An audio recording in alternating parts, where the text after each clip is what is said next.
Welcome to Cosmic Scene with Jill Jardine. I'm your host, Jill Jardine, master's in counseling psychology, longtime astrologer, psychic healer, and yogi. In today's episode, my guest is Mark Borax, founder of Soul Level Astrology. Mark's going to share a lot of powerful information about astrology with us, so stay tuned.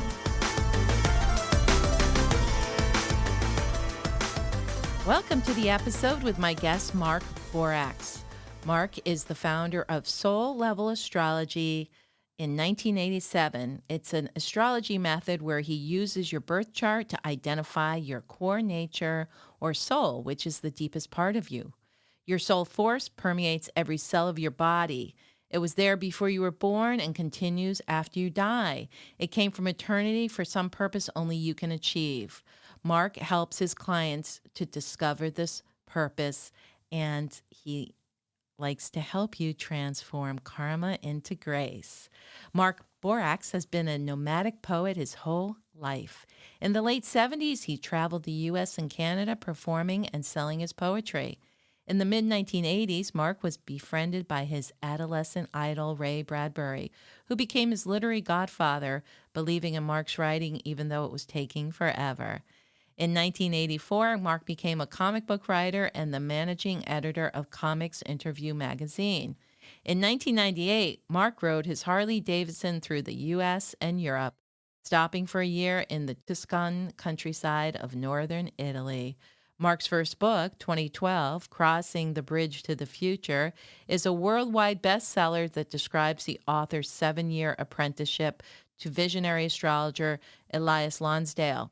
Under the redwoods of Northern California, they created a mystery school which birthed a new form of astrology called Star Genesis that helps people contact their core nature and life purpose.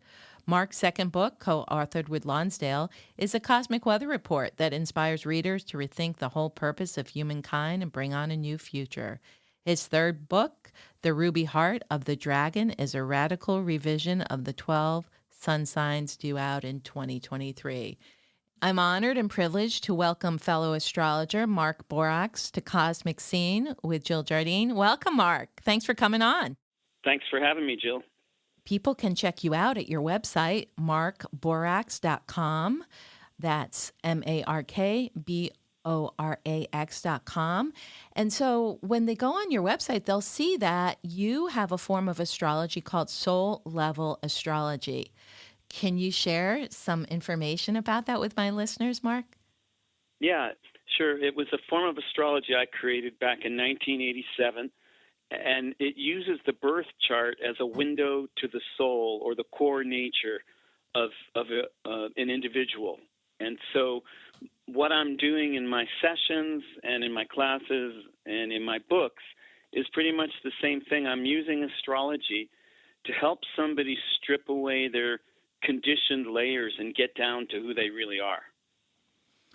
I love that. It reminds me of what Carl Jung said, that we do not become enlightened by imagining beings of light, but making the darkness conscious. And astrology is a great tool to go into the psyche and see what's there that may be preventing somebody from achieving soul connection. It sounds like you are a cathartic healer in that process. Yeah, there's a lot of healing involved and a lot of intuition. I use birth charts. I call it star jazz because even though it's the same chart every time, that's like the chart of a song. Even if a musician's played the same jazz song 100 times, it has to be like all new again the 101st time. And that's the way I use the birth chart. Even though it's the same chart for the same person, I always find a new way to read it in the moment, which is intuitive and creative and keeps it keeps my profession fresh and alive after all these years. Yes, I agree. With astrology, we never know. I always tell my clients, it's like each time you come back, it's going to be a totally different reading because where you are in consciousness. And we hope as astrologers that people have consciousness shifts as a result of the reading. I'm sure you find that happens quite a bit with your clients. Yeah, my readings tend to be very powerful. There's very often crying, often laughing, sometimes just life changing, and those sessions feel just deeply satisfying. Yeah, I like the keynote phrase that you use on your website that you help to transform karma into grace. Do you want to explain that a little bit to our listeners? Yeah, I think people have a misunderstanding of karma, which results from a kind of a mashup of Hindu, Buddhist, and 1960s hippie philosophy. People tend to think of karma as payback, and in the mystery school that I stumbled into as a young man under the redwood trees in California, we learned a whole different understanding of karma, which is that karma is your greatest invitation to awaken and become present by repeating the patterns of where you've been least present before, so you have one more chance to show up. And it's not punitive and it's not payback. It's the universe's way of grabbing your attention. I love that description, and it's great that we're educating people here about how karma is not punitive. It's a way the soul teaches us to jump through some hoops and the ways that it can show up in a chart and opportunities. I think karma shows up too, more than just with Saturn transits or Saturn placements. I think it shows up through any transit, or you can see it throughout the chart. Would you agree? Yes, absolutely. Yeah, so tell us a little bit about this mystery school in the redwoods of California. I'd like to Yeah, hear that story. that's the story of my first book, 2012, Crossing the Bridge to the Future, which isn't an astrology book. It's a memoir. It's a mystical memoir of my adventures in love, sex, and astrology when I was a young man, and I stumbled into this school under the 400-foot tall redwood trees in the Santa Cruz Mountains, and it was taught by a wizard and his wife, and we learned a whole new astrology that he retrieved from a dream of Atlantis, and he had already done several readings for me, and he blew my mind when I first found him, and then I got to be his apprentice. So I spent 7 years learning a deep astrology, and he was the apprentice of Mark Jones. Oh, wow. Back in the 70s, when Jones was an old man at the end of his career, and Jones taught him some pretty mystical, Kabbalistic astrology secrets, and he took them and brought a whole new version of them in, and then he taught them to us, and that became my training. What a wonderful transmission of wisdom coming through the mystery school. And for my listeners, they'll be familiar with Mark Edmund Jones, as whenever I do the updates for the each month, we talk about the Sabian symbols. We give the Sabian symbols for the full and the new moon. So people Nice. can know that you're directly tapped into that lineage. Was that form of astrology what was called star genesis? It was. It was called Star Genesis, and it scrambled up the order of the signs, and so it was an inner astrology. It wasn't intended to track like normal astrology does. It wasn't intended to track the movement of the planets through the signs, but track the movements of the soul with a strong element of reincarnation. And it kind of broke apart the cliches and the surface presentation of the zodiac and got down into the guts of it. And that first book I wrote, 2012, Crossing the Bridge to the Future, tells the story of how I came upon the school and the mystic events that went on and the real life events that went on. It reads kind of like a novel with dialogue and scenes more than an astrology book. So people can get that book on your website. Is it also available on an Amazon or another platform? Okay. Yeah, they can get it in bookstores, and they can get it directly from my website, which is markborax.com. So that is 2012, Crossing the Bridge to the Future. Sounds fascinating. When we come back, we'll talk some more with Mark Borax about the evolution of the astrology that you work with and you teach and you help people to have transformative experiences. But let's also share some of the ways people can work with you and some of your offerings. Sure. Yeah, well, if you look up my website, Mark Borax, MarkBorax.com, you'll see the different readings that I offer, the books that I offer, and the classes. The main thing we offer is a 3-year certification course in Soul Level Astrology. It's not just for people who want to be astrologers. It teaches people how to live by the soul. And we've just begun the first semester of 6, and that means that people can still jump in with our self-study course. If they're interested, they should look me up. Okay, that sounds fascinating. We'll be right back with Mark Borax talking more about astrology for the soul. Welcome back. My guest is soul astrologer Mark Borax. Check him out on his website, markborax.com. Mark, we talked about you as an author of several books, including your first book, 2012, Crossing the Bridge to the Future, but you have a second book, and I believe you're writing a third one, almost about to complete that. Can you tell our listeners a little bit about that? Yeah, it's called The Ruby Heart of the Dragon, Sun Signs for Our Times. And this took me a long time to write. I've been working for 4 years, and I'm just about done with the writing. The reason why it took so long was because I took on the whole task of completely tearing down the zodiac and rebuilding it, trying to discard all the cliches, the stereotypes, and the superficialities of every sign of the zodiac and get down to the soul and then build it back up again. So I've had my work cut out for me, and I'm just closing in right now on the final writing. The book will be coming out next year, and I'm really excited about it. That sounds wonderful. I'm glad to hear you're breaking down the cliches of astrology because they're out there. They're out there in full force in the mainstream. So do you want to give us a little snippet from the book or what readers might expect? You did share a little bit, but I feel like, we need some more meat here. Yeah. Well, first of all, the title, The Ruby Heart of the Dragon, it comes from my sense that your sun sign is located in between your south node and your north node, which Arabian astrology calls the dragon's tail and the dragon's head.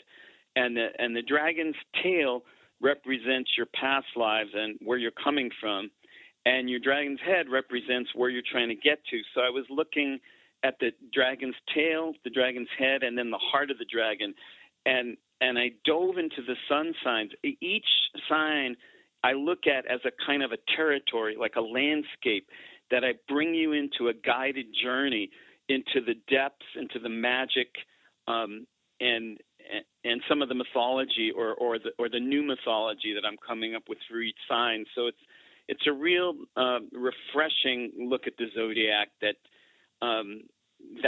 blows up a lot of ideas that people have about the signs, but still tries to hold true to what the sign is. I'm not completely reinventing it so much as trying to get rid of everything that doesn't work or seems obsolete. Okay, so for example, I'm an Aquarius, so the traditional thing would be quirky, eccentric, a little crazy. In your paradigm, what would you say about Aquarius? It's the interconnected consciousness of all things in the cosmos. The cosmos as a single entity, as a living being, that every part of the cosmos works on the Aquarian level like every part of the human body, so that it behooves your kidneys to function at their best, so that the whole rest of your system does. It's the same thing with the universe if we consider it a living being, and that's the Aquarian level where we're waking up now in the Aquarian age of considering everything separate, every person separate, and people different than you because they have different religions or different beliefs. The Aquarian side of that is the organic interconnectedness of all things, even when it doesn't look that way. I love that, and I like the kidney situation too. The way do you have an organ system connected to each of the signs in this tradition, in this paradigm? I don't go into that in the book because it's really it's really a book for lay people more than astrologers, though astrologers can have a blast with it too. So I don't break it down technically. It's more like a guided journey. But yeah, in the systems that I work with, I've definitely worked with associating different parts of the body with each sign. Wonderful. I mean, just hearing you talk about it, I'm feeling shifts in consciousness as you talk about it. But for something like what we would call, let's say, a more mundane sign like Taurus, my engineer is a Taurus here. They're not considered as cosmic or galactic. I wonder what you would say about Taurus in this system. Taurus is essence. Taurus is the gardener of the zodiac, and what they're gardening is possibilities. Taurus is raising a garden of possibilities, and just like in a regular garden, not every seed is going to grow. So Taurus is really trying to learn out of all those possibilities, which ones to devote the most love and devotion and attention to, in order to give those possibilities a chance to really blossom. That's beautiful, Mark. Thank you for sharing these snippets from your upcoming third book, The Ruby Heart of the Dragon, a radical revision of the 12 sun signs. I think that's going to get listeners excited to start. Can they start pre-ordering through your website? Yeah, they can. Oh, that's great. And then you wrote a second book, Cosmic Weather Report, that inspires readers to rethink the whole purpose of humankind and bring on a new future. Can you share a little bit about that book? Yeah, I wrote that in tandem with my teacher, Elias Lonsdale, where so many things are breaking down all around the planet right now. And if you look at the breakdowns as the necessary chaos that has to precede a rebirth, then it's a book to give people hope and inspiration to see through the amount of things that are falling apart, the things that are being lost, and to get to the regenerative core. Excellent. Much needed in the world now. So that is Cosmic Weather Report, again, available at your website, markborax.com. When we come back, we're going to talk a little bit more about your offerings and readings, your 75-minute sessions, and your soul whispering sessions. And also, you have a tribal drum beat program and your College of Visionary and Wizard certification. We'll speak to all that when we get back. Welcome back, Mark. I'd like you to share with my listeners all your offerings, including your school, and it has a great name, and how you work in readings, and anything else, your tribal drum beat. Can you tell our listeners about all these different offerings? Sure. My main offering is a Soul Level Astrology reading. They're 1 hour long, and I do them by phone or by Zoom, unless people can come to visit me in Vermont here at my home. Then I work in person.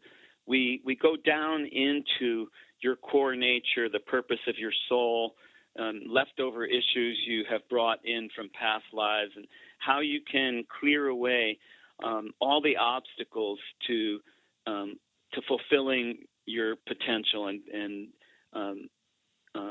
in incarnating your soul's purpose at the deep core. So those are my readings, and I have longer readings as well, which people can read about in my website. We also have a College of Visionaries and Wizards. When I say we, it's me and my wife.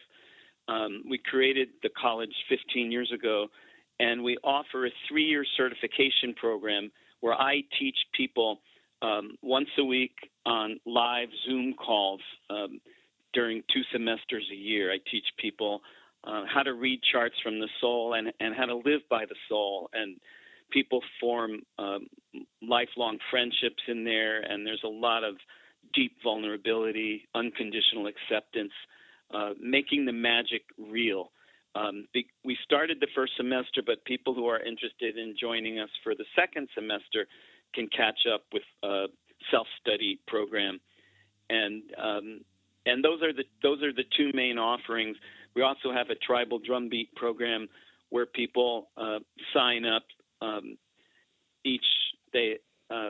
they pay, I think it's $25 a month, or it may be a little more than that these days. I forget the exact fee, where you get discounts on classes and free classes, and those offerings too are on the website. So those are my main offerings. My personal private readings, the college certification program, and the tribal drumbeat programs.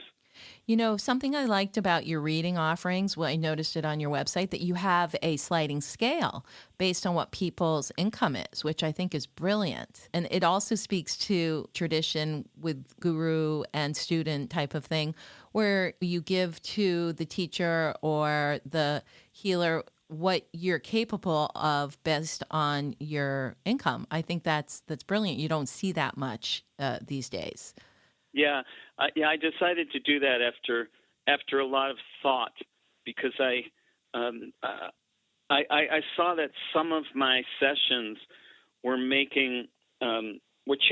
changing people's lives, were completely energizing and inspiring people's lives, and I felt that they were worth more money than a lot of my clients I felt could pay, and I didn't want to outpace a lot of the people who really need my work, because there's deep healing, especially people who haven't been able to get to the bottom and have been struggling with things. And I didn't want to just outdistance all of my clients who have less money. At the same time, I didn't want to undercharge the value and the power of my work. So I had three scales based on 3 breaks of income. Yeah, I really like that. I think that people are starting to realize the value, if they haven't already, of the offerings that we do as astrologers who are multifaceted, and that there is value, and that I always say in the session work, they tell me, my clients, that, oh, that was like a couple of years of therapy right there. So there is a value to the astrology when it's done at a level of depth and when you connect with the soul and the psyche the way that you do. And that leads me to some questions to you about the evolution of astrology as an art and science in our society as we see it now. I've seen 2 trajectories over the last 30, 40 years where people have really delved into it and gotten beyond the superficial level and have seen it as a viable tool of psychological and soul transformation and healing. But now with the advent of the internet and different generations coming on board, there is still this sort of superficiality now that's showing up with what I call internet astrology. Do you have any comments on that, Mark? Yeah, if you study history, usually about once or twice every century, sometimes 3 times, astrology reaches a new heyday where it becomes super popular, like it did in the 1960s, and it did in the early 20th century and near the end of the 19th century. You see these periods where it catches on, and it's a mixed blessing because more people become aware of astrology as an art, and the word spreads and new energy comes in, and oftentimes new thought enters in, like Mark Edmund Jones was doing in the 1920s. Jones pretty much single-handedly revolutionized astrology by taking it out of the medieval sense of fate. Instead of looking at the birth chart as the description of a person, he looked at it as the potential of a person, and that the birth chart describes who you could be if you meet all your challenges and you grow. But at the same time, in those periods of popularity, there's a lot of distilling that goes on, where with that many more people jumping on the bandwagon, there's a lot of surfacey talk. There's a lot of fuzzy thinking, and it's a mixed blessing. I'm really excited to see so many people involved with astrology like I hadn't seen really in a long time. And as you say, also, there's, in the age of quick fixes, there's a lot of bullshit. Right. Right. And I think now with Pluto going into Aquarius next year in 2023, that we might get to this level of depth where the mainstream will see that, wow, it's kind of nice to, or it's a new practice to go and use astrology as almost like a psychological tool or as a deeply transformative instead of just an information download. Yeah, yeah, I've been working a deep channel of it for many decades, and it took me a long time to figure out how to teach it. But we have the college going strong now, and I'm excited to share my work. Yeah, that's excellent. Great timing for the collective transformation through astrology. Mark, any parting words that you want to share with my listeners? I just want to remind people that there's a part of you that knows exactly who you are, why you've come here, and where you're going. It's what I call the soul or the core nature. And even when your normal mind is not aware of those things, the deeper part of you is, and that's what I'm devoted to. Beautiful. Thank you for sharing all your wisdom today, Mark. You're Check so out. welcome, Jill. It's a pleasure. Thank you. Check out Mark's website for all his offering and to order his books at markborax.com. Thank you, Mark. You're welcome, Jill.